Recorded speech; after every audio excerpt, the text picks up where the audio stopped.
सुमित्रा नंदन पंत का जन्म उत्तर प्रदेश की सौंदर्य स्थली कौसानी के ब्राह्मण परिवार में 20 मई सन 1900 की सुबह हुआ था। उनकी मां सरस्वती मूर्छित अवस्था में बेटे को जन्म देकर इस संसार को छोड़ गई। इस निर्मम आघात को प्रकृति सहन न कर सकी और उस बच्चे के लिए उसने मां का रूप धर लिया। पंत के शब्दों में, मां से बढ़कर रही धात्री, तू बचपन में मेरे हित, धात्री कथा रूपक भर, तूने किया जनक बन पोषण, मातृहीन बालक के सिर पर वरद हस्त धर गोपन। प्रकृति में मां के रूप के साथ पिता, शिक्षक, भाई, बहन और सखा को पाकर पंत उससे अपने मन की बातें करते।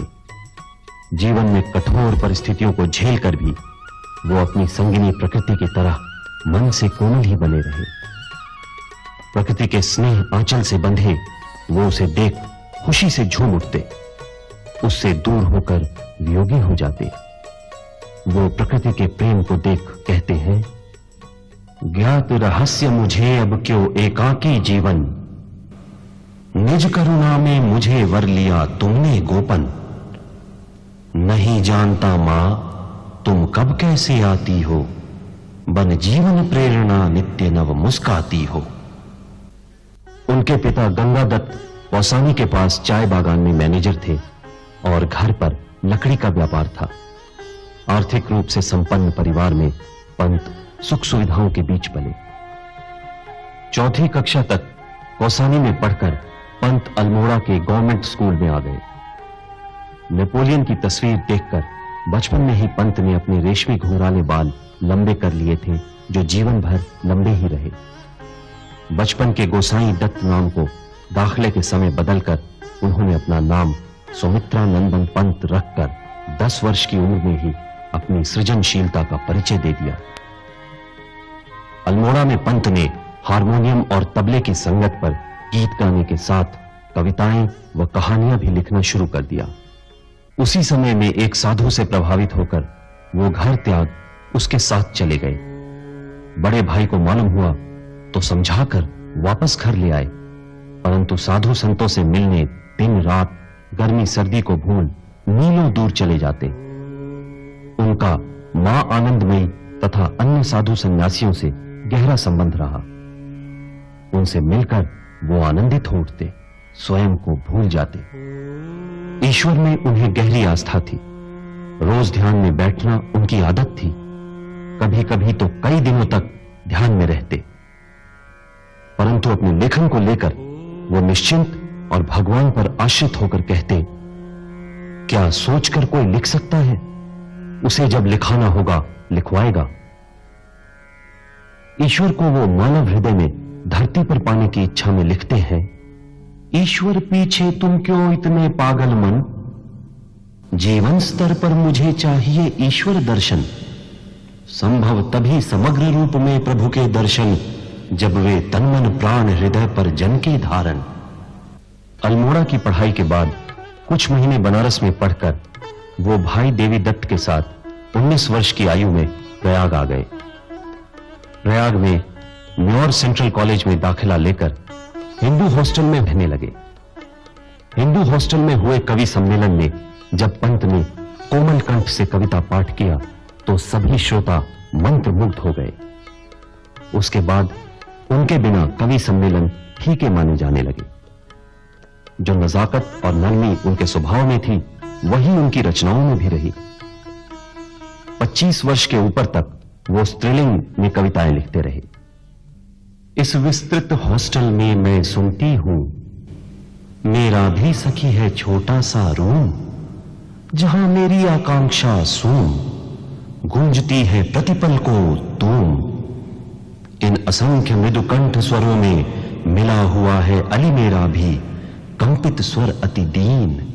गांधी जी ने छात्रों से असहयोग आंदोलन में भाग लेने का आग्रह किया तो 21 वर्ष की उम्र में पंत कॉलेज छोड़कर आंदोलन से जुड़ गए।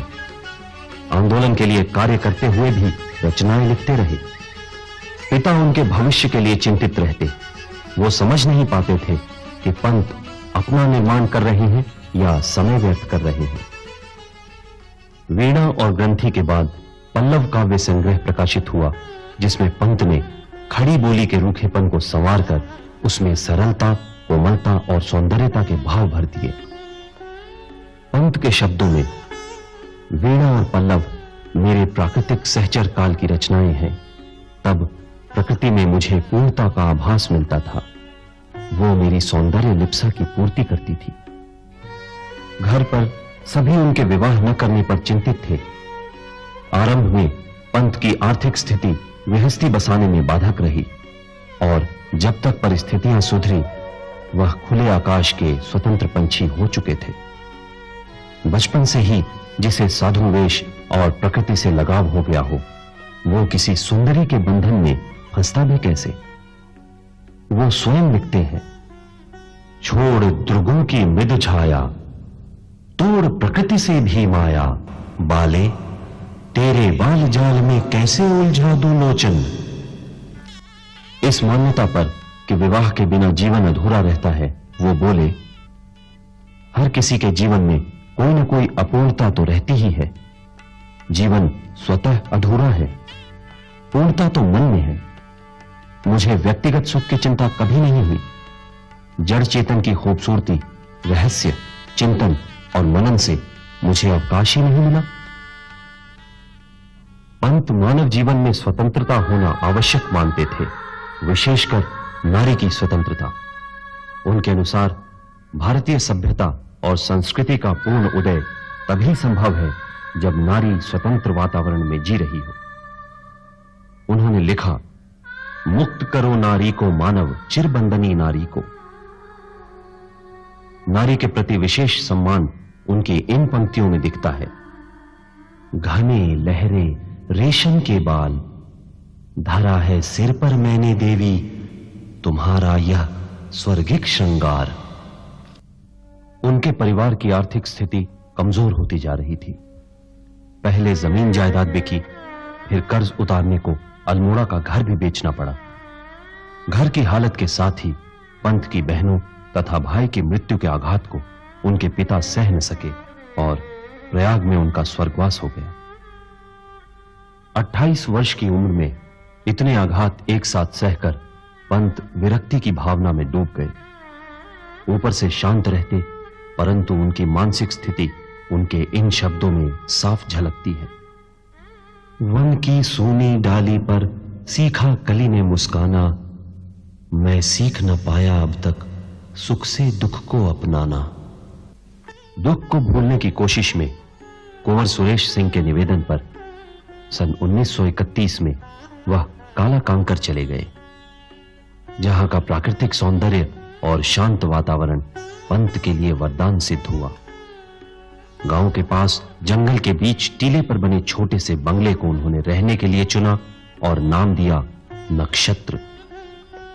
काला कांकर में लगभग 10 वर्ष रहकर उन्होंने गुंजन, ग्राम्या, ज्योत्सना, युगांत और युगवाणी जैसे अमर ग्रंथों की रचना की। 1934 से 1936 तक वो अल्मोड़ा में जाकर भाई के पास रहे, जहां उन्होंने अपना समय अध्ययन में बिताया। लौटकर फिर काला कांकर चले गए। गुंजन में जीवन संबंधी विचारपूर्ण और प्रणय कविताएं हैं। पंत के अपने शब्दों में, गुंजन मेरी आत्मा का गुंजन है। ज्योत्सना 5 अंकों की नाट्य कृति है, परंतु फिर भी यह कृति कविता का आनंद देती है। युगांत में कवि मनुष्यता के विकास का आकांक्षी है। पंत के अनुसार, युगांत में मैंने पहली बार प्रकृति के मुख से आंख हटाकर मानव मुख को पहचानना सीखा है। जग जीवन में जो चिर महान, सौंदर्य पूर्ण और सत्य प्राण, मैं उसका प्रेमी बनूं नाथ, जिसमें मानव हित हो समान। पंत गांधी को महामानव, महात्मा मानते थे। जिन परिस्थितियों में गांधी जी ने सत्य, अहिंसा का प्रयोग किया, उसके प्रति पंत के मन में गहरी श्रद्धा थी। तुम मांसहीन, तुम रक्तहीन, हे अस्तिशेष तुम अस्तिहीन, तुम शुद्ध बुद्ध आत्मा केवल, हे चिर पुराण, हे चिर नवीन। युगवाणी और ग्राम्या में पंत ने अपने युग की कहानी को वाणी दी है। उनके शब्द थे, मेरे सौंदर्य प्रेमी हृदय को काला कांकर आदि गांवों की अत्यंत दयनीय अवस्था को देखकर कठोर आघात लगे हैं। ग्राम्य में गांवों की दशा का यथार्थ चित्रण है और दरिद्रता, अपमान, दुख एवं अभाव का साक्षात्कार है। यहां नहीं है चहल पहल वैभव विस्मित जीवन की, यहां डोलती वायु म्लान सौरभ मरमरले वन की। आता मौन प्रभात अकेला, संध्या भरी उदासी, यहां घूमती दोपहरी में स्वप्नों की छाया सी। कठोर वास्तविकताओं से साक्षात्कार कभी कभी कवि को इतना दुखी कर जाता है कि वो कह उठते हैं, वहीं कहीं जी करता मैं जाकर छिप जाऊं, मानव जगत के क्रंदन से छुटकारा पाऊं। सुरेश सिंह दंपति के लिए पंत कालाकांकर में मेहमान बनकर नहीं, घर के सदस्य ही थे। सुरेश सिंह के अनुसार इनके साथ मेरे जीवन के 10 वर्ष कितने आनंद से बीते हैं, उसकी तुलना हमारे जीवन के सारे सुखों से भी नहीं हो सकती। श्री पंत जी की तरह कोमल और सरल स्वभाव का व्यक्ति मेरी दृष्टि में दूसरा नहीं। उनको मैंने कभी किसी की बुराई करते सुना ही नहीं, कभी नहीं। जो आदमी रोज मिल रहा हो उससे कभी तो किसी सिलसिले में कभी कुछ हो सकती है बात की, वो कहे कि फलां शख्स ऐसा है नहीं है, कभी नहीं। उन्होंने कभी कोई बुराई नहीं की और सीधे इतने थे कि नए नए तुक्कड़ कवि जिन्हें कुछ करना धरना नहीं आता, लेकिन वो भी अगर आते थे अपनी कोई नई किताब लेके और कहते थे पंत जी से कि आप इसकी भूमिका लिख दीजिए, तो पंत जी कभी उनको ना ही नहीं कर सकते थे, उनकी भूमिका लिख देते थे। और कभी कभी ये भी कह देते थे कि तुम लिख लाओ, हम दस्तखत कर देंगे। 1940 खत्म होने तक उन्हें लगा कि अब उनका कार्य वहां समाप्त हो गया है और वो फिर साल भर के लिए अल्मोड़ा चले गए। वहां वे उदय शंकर संस्कृति केंद्र के संपर्क में आए। 3 महीने उन्होंने उदय शंकर के दल के साथ भारत भ्रमण भी किया। भारत छोड़ो आंदोलन के समय देश में हो रहे अत्याचारों ने उन्हें दुखी और अस्थिर बना दिया। अंदर की भटकन उन्हें लिखने नहीं दे रही थी। 1940 में वो कई बार पांडिचेरी गए। श्री अरविंद के दर्शन से उनके मन को शांति मिली। पंत ने लिखा है, श्री अरविंद के संपर्क से मेरा मानसिक क्षितिज व्यापक, गहन और सूक्ष्म बन सका। श्री अरविंद के संपर्क के बाद लिखी रचनाओं को पंत ने चेतनावादी काव्य कहा, जिसमें स्वर्ण किरण, स्वर्ण धूलि, उत्तरा, रजत शिखर, शिल्पी, सौवर्ण, वाणी, कला और बूढ़ा चांद लोकायतन काव्य संग्रह है। कवि की धारणा स्पष्ट है कि बाह्य दृष्टि को विज्ञान तथा अंतर्दृष्टि को ज्ञान से समन्वित करके ही जीवन में सुख शांति आ सकती है। पंत नर नारी संबंधों को बाधक न मानते हुए कहते हैं, मन से होते मनुज कलंकित, रज की देह सदा से कलुषित, प्रेम पतित पावन है, तुमको रहने दूंगा मैं न कलंकित। प्रेम मुक्ति है, प्रेम ही सृजन, सुख दुख में आनंद जहां। 1947 का अगस्त देश की आजादी की खुशी के साथ अत्याचारों का दुख भी लाया।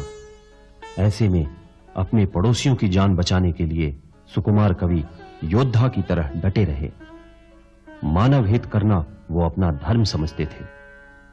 पंत अच्छे बुरे का भेद न कर सदैव ही मानव हित में लगे रहे। एक व्यापक सहानुभूति उनके अंदर थी और किसी की आर्थिक सहायता करने से चूकते नहीं थे। बौद्धिक और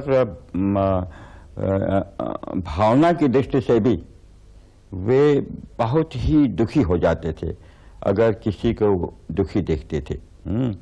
तो भिखारियों को भी, रिश्तेदारों को भी, और जो अपने से दूर के लोग हैं, मित्र हैं, उनको भी दुख में हमेशा आर्थिक दृष्टि से मदद करना वे जानते थे, देते थे। जाने अनजाने, अच्छे या बुरे, सभी लेखकों की भूमिका लिख कर देते देख महादेवी वर्मा नाराज होकर बोली, न भाषा न भाव, आप ऐसी रचनाओं की भूमिका क्यों लिखते हैं? ये साहित्य का अहित है। पंत बोले, कोई कुछ मांगे और मैं मना कर दूं, ये संभव नहीं। वो कहते, दुनिया में खुशी अपने को अर्पित करके ही मिलती है। तो जहां पर वो एक जगह पे इतने सीधे साधे निश्चल आदमी थे, वहीं पर दूसरी जगह बहुत ही अपने विचारों में बहुत संयत लेकिन बहुत कड़े, आप उनको हिला डुला नहीं सकते थे। किसी समय किसी भी प्रश्न पर, साहित्यिक प्रश्न पर, किसी भी, जो उनकी उस वक्त की समझ है वो बहुत ही साफ तरीके से उनके जहन में नक्श है। आप उनको चाहिए कि इधर उधर बहला दें, फुसला लें, टहला दें, तो ये गैर मुमकिन। उत्तरा काव्य संग्रह में कवि ने परमात्मा से धरती को मंगलमय करने तथा सबके अंतर को प्रकाशित करने की प्रार्थना की है। इसमें नव मानवता के मानसिक आरोहण की चेतना है। एक कली यह मेरे पास, तुम चाहो इसको अपना लो, कर दो इसका पूर्ण विकास। इसी वर्ष उनकी ममेरी बहन शांता उनके पास रहने आई, जो जीवन के अंतिम क्षण तक वहीं रही। 50 वर्ष की उम्र में Pant ji all India radio में परामर्शदाता के पद पर नियुक्त हुए। 7 वर्ष तक रेडियो के कार्य को सुचारू रूप से चलाते हुए इन्हीं वर्षों में उन्होंने रजत शिखर, शिल्पी, अतिमा और सौवर्ण काव्य संग्रह लिखे, जिनमें कवि ने उस युग की अनेक समस्याओं पर विवेचनात्मक दृष्टि डाली है। उनके अनुसार मानव को अपना सोच तथा दृष्टिकोण व्यापक बनाना होगा। कवि लिखते हैं, आओ हम अंतः प्रतीत को धर्म बनाएं, आओ हम निष्काम कर्म को धर्म बनाएं। उनका एक ही विचार रहा, जब हम समाज के लिए उदार तथा अपने लिए आलोचनात्मक होंगे, तभी हमारी उन्नति संभव है। आलोचकों के तीखे प्रहार झेलकर भी उनमें प्रतिशोध की भावना कभी नहीं उठी। वे कहते, मैं निर्माण करना चाहता हूं, इन बातों से आदमी कीचड़ में फंसता है। वो किसी व्यक्ति को बुरा नहीं मानते थे। बिना भेदभाव के उन्होंने सबको स्नेह दिया। उनके पास ढेरों दुख भरे पत्र आते। दुखिया, निर्धन, अबलाएं व छात्र उनसे अपने दुख कहते तो पंत की आंखें भर आती। किसी भी मानव का दुख वो अपना दुख समझते थे। 25 अप्रैल 1955 को उनके भाई देवी दत्त की कार एक्सीडेंट में मृत्यु हो गई। उदासी और अकेलेपन को झेलते हुए उस पूरे वर्ष पंत स्टेनली रोड के मकान में महीनों पेड़ पौधे लगाते रहे, या अपने साथी पेड़, फूल, चिड़िया और गिलहरियों से बातें करते रहते। पेड़ पौधों और लताओं के बीच कहते, कितने प्रसन्न है ये सब, अपने में मग्न। मनुष्य ने अपना जीवन कितना कठिन और कलुषित बना दिया है, अपने कर्म को भूलकर राग द्वेष में फंसा है। किसी भी पौधे को वो काटने नहीं देते थे। माली की गलती से कोई पौधा सूख जाए तो दुखी होकर उससे कहते, मैंने पाला पोसा और तुमने इसे मार दिया, ये हमारे बच्चे हैं, इनकी देखभाल ठीक से किया करो। आंगन में कोई नया फूल खिलता तो चहक उठते, उसे बार बार जाकर देखते, उससे बातें करते और दुलारते। कला और बूढ़ा चांद काव्य संग्रह पर 1961 में उन्हें साहित्य अकादमी द्वारा पुरस्कार दिया गया। इसी वर्ष राष्ट्रपति की ओर से पंत को पद्म भूषण की उपाधि से भी सम्मानित किया गया। तभी लोकायतन महाकाव्य एक विवादग्रस्त कृति के रूप में सामने आया। लोकायतन छपा था जो उनका महाकाव्य है, तो उसको लेके एक गोष्ठी हुई। आलोचना गोष्ठी हुई और उस आलोचना गोष्ठी में बहुत से नए कवि और ये सब लोग इकट्ठा हुए थे। और ठीक है कि आपको किसी की कोई कविता ना पसंद आए, मुझे खुद लोकायतन टुकड़ों में अच्छा लगता है, पूरा बहुत अच्छा नहीं लगता। श्री अरविंदो का जिस तरह का असर उनकी कविता पे पड़ा, बहुत से उनके प्रेमियों को अच्छा नहीं लगा। वो जो कि पल्लव वो गुंजन के समय के उनके प्रेमी थे, और वो भी जो कि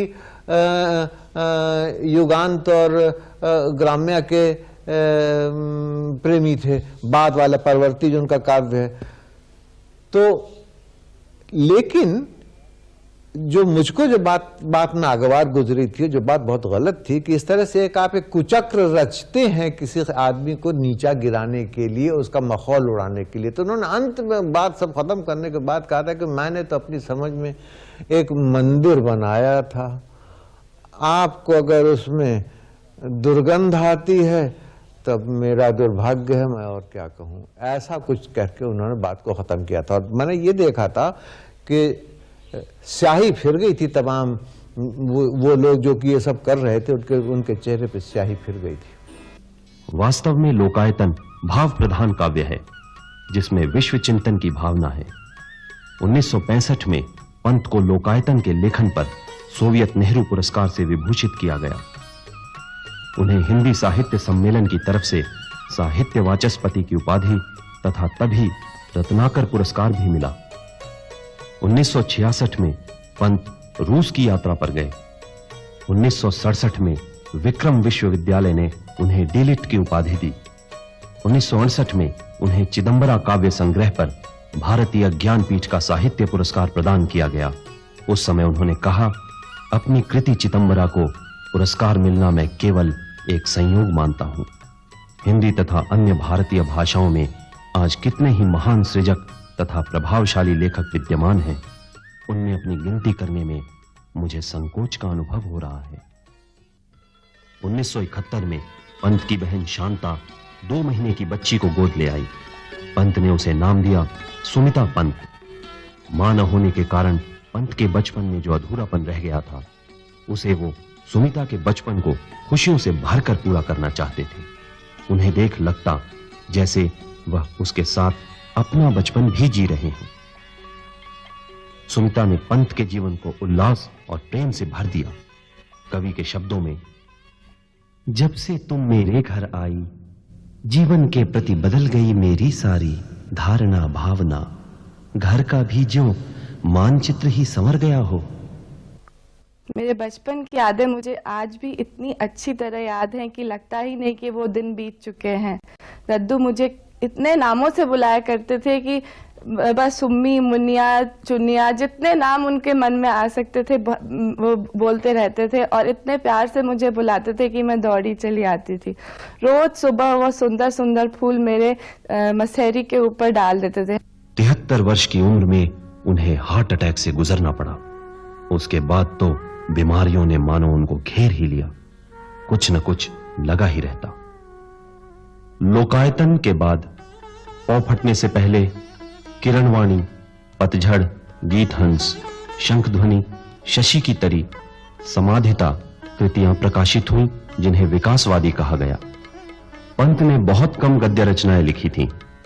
उपन्यास हार, कहानी संग्रह 5 कहानियां तथा नाटक ज्योत्सना, इनके अतिरिक्त शिला और दर्शन, छायावाद पुनर्मूल्यांकन तथा 60 वर्ष एक रेखांकन जो उनकी आत्मकथा है। पंत को प्रकृति के कवि के रूप में ही सर्वाधिक प्रतिष्ठा मिली है। वो हिमालय की गोद में पले, इसलिए सौंदर्य बोध ने उन्हें बचपन से ही प्रभावित किया। वह उनके चिंतन भाव तथा संपूर्ण चरित्र में रच बस गया, जिसने उनके काव्य में कोमलता के साथ एक संयम का तत्व भी भर दिया। खड़ी बोली की प्रकृति में कोमलता और विलास की गुंजाइश नहीं है, इस भ्रम को भी पंत ने तोड़ा। यही कारण है कि पंत की रचनाएं छायावाद के समस्त काव्य में अपनी अलग पहचान रखती हैं। कवि कहते हैं, मुझे रूप ही भाता, प्राण रूप ही मेरे उर में मधुर भाव बन जाता। प्राण रूप का सत्य रूप के भीतर नहीं समाता। बचपन से वो मुझे सिखाते थे, ये फूल है, ये सुंदर है, तरह तरह की कहानियां बनाते थे उन फूलों के बारे में, उनको नाम देते थे और ऐसा लगता था कि फूल हमारे परिवार हैं। वे उनके बारे में, उन गुलाब के बारे में और जितनी भी फूल होते हैं सभी के बारे में कहानियां बना बना के मुझे सुनाते थे और मुझे लगता था ये सब मेरे दोस्त हैं, ये सब मेरे, क्योंकि और कोई मेरे बचपन में बिल्कुल अकेली थी, मेरा कोई साथी नहीं था, तो मुझे लगता था कि हमारे घर के जो फूल और पेड़ है वे ही मेरे साथी है। पंत को ज्योतिष में बहुत रुचि थी। कुंडली में अपनी ग्रह चाल देखकर उन्होंने पहले ही कह दिया था कि यदि 28 दिसंबर का समय निकल गया तो मैं जीवित रहूंगा, वरना कठिन है। जीवन भर उन्हें ईश्वर में गहरी आस्था रही। मृत्यु उसी से मिलने का दूसरा नाम है, इसलिए उन्हें मृत्यु का भय न था। सुमिता को बढ़ते देखने की इच्छा उन्हें जीने को बाध्य करती थी, परंतु ऐसा हुआ नहीं। 28 दिसंबर 1977 की रात उन्हें अचानक सीने में दर्द उठा। शांता उन्हें अस्पताल ले गईं, परंतु वहां पर दिल के दौरे से पंत निढाल होते गए।